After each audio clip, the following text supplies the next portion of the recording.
ખારા જળ મીઠા કર્યા રે જી પ્રગટ પકડો પીર જાપે જમરાડા તણે બેઠો છે બળવાન ઈ અવતારી ઓલ્યો છે બીજો હનુમાન પકડા નાત તમારી જય જય હો પકડા નાત તમારી જય જય હો સબૂર ત્યાં જ ઊભા રહેજો, એક ડગલું પણ આગળ વધશો નહીં. કોણ તમે? દાહા ખાચર જ ને? સીતારામ સીતારામ. હા સાહેબ, હું દાહા ખાચર. બોલો, શું કામ પડ્યું? વલભીપુર ઠાકોર સાહેબનું ફરમાન છે, તમારી ગુનામાં સંડોવણી છે, તમને જેલમાં પૂરવાનો ઠાકોર સાહેબનો હુકમ છે. સાહેબ મારી વાત તો સાંભળો. તમે મને કયા ગુનામાં લઈ જાશો તે તો કહો. અમે ચિઠ્ઠીના ચાકર છીએ, ખોટો વખત બગાડો નહીં, હાલો મારી સાથે. હે પ્રગટ પીર ફકરાનાથ બાપા, મારી રક્ષા કરજો. આપના દર્શન કર્યા પછી જ જમવું એવો મારો નિયમ છે. મારી ટેક ચૂસે તો આપની લાજ જશે બાપા. ભગતની ટેકને જાળવી લેજો.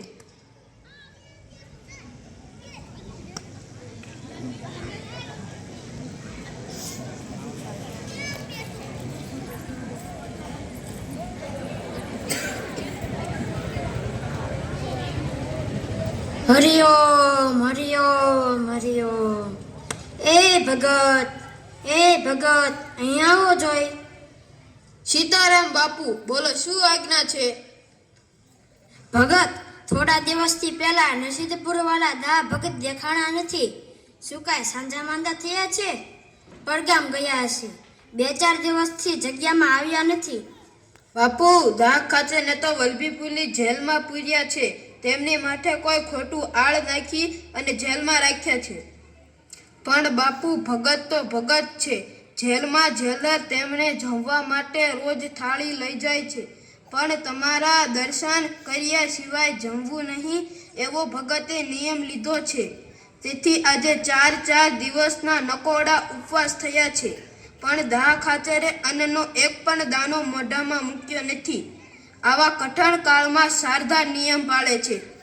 અરે ભગત, ભીડ તો ભગતને જ હોય છે. આ નરસિંહ મહેતા, મીરાબાઈ જેવાને કાંઈ ઓછા દુઃખ પડ્યા છે? આ વાત સાંભળી હું એ બેઠો રહું તો મારો ધર્મ લાજે ભગત. મારે વલભીપુર દાહ ખાચરને છોડાવવા જવું જ પડશે. હાલો મારી સાથે. હાલો બાપુ, હાલો. હરિઓમ હરિઓમ હરિઓમ હરિઓમ.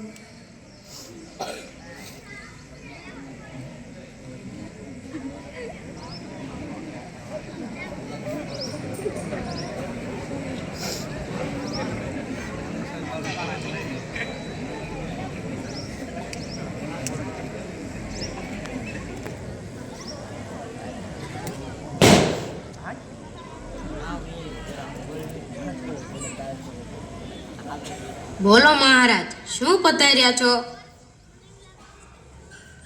તમે મારા દાહ ભગતને જેલમાં પૂર્યા છે, માટે એ ભક્ત માણસ છે. દાહો મારો સેવક છે, એ કદી ગુનો કરે જ નહીં. ઈશ્વર ઉપર શ્રદ્ધા રાખવા વાળો છે, એ બિલકુલ નિર્દોષ છે. હું સાધુ એની ખાતરી આપું છું. મારા વચનમાં વિશ્વાસ રાખી તેને છોડી મૂકો. એ જમરાળા જગ્યામાં દર્શન કર્યા સિવાય જમતા પણ નથી. આવો નિમાધારી ભક્ત છે. તમે કહેતા હો તો હું તેનો જામીન થાવ. હા હા હા. લોભી ચેલા લાલચી ગુરુ દોનો ખેલે દાવ, ભવસાગર में डूबते बैठ पत्थर की नाव. અરે દાહ ખાચરના જામીન થનાર તમે છો કોણ? હું જમરાળાનો ફકડો છું. તમારા ઠાકોર સાહેબને કહો કે ફકડાના દાહ ખાચરને છોડાવવા આવ્યા છે. બાપુ, તમારી વાતો ઘણી સાંભળી છે, પણ મહારાજ જેલની ચાવીઓ હજુના બંગલે રહે છે. મારેથી તમને તાળું ખોલીને દાહાભાઈને મળવા પણ ન દેવાય. એમ હોય તો તાળા ખોલવા અમારે ચાવીઓની કોઈ જરૂર નથી. જો તમારું તાળું. જાઓ, દરબારમાં ખબર આપો કે જેલમાં જમરાળાના ફકડાના થયા છે અને તાળા પર ચીપિયો મૂકતા જ તાળું તૂટી નીચે પડી ગયું છે. જલ્દી આવો.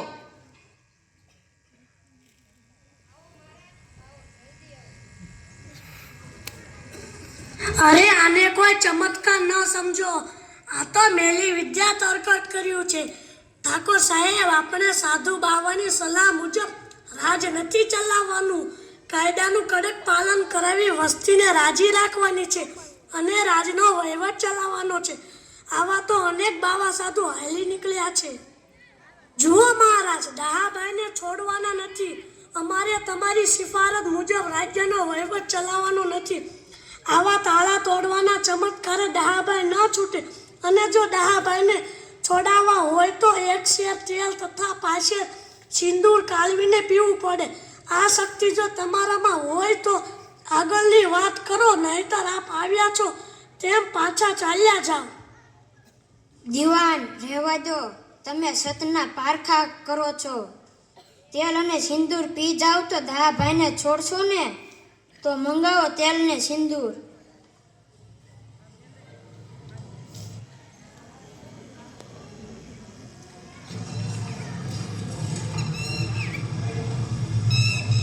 સંતોષ થયો? હવે તમારી શરત મુજબ દાહ ખાચરને છોડી મૂકો. અમારે સાથે સાથે જ અહીંથી જવું છે. હા હા હા હા હા હા. અરે, આટલી બધી ઉતાવળ શું છે? બાપુ, અમારી બીજી શરત હજુ બાકી છે. આ જે તેલ અને સિંદૂર પીધેલું છે તેને અલગ અલગ બહાર કાઢી આપો તો તમે સાચા. પછી દાહ ખાચરને ખુશીથી સાથે લેતા જાઓ. વિનાશ કાળે વિપરીત બુદ્ધિ. બોલ દીવાન, પહેલા તેલ કાઢો કે સિંદૂર? પહેલા સિંદૂર કાઢો બાપુ. હા હા હા.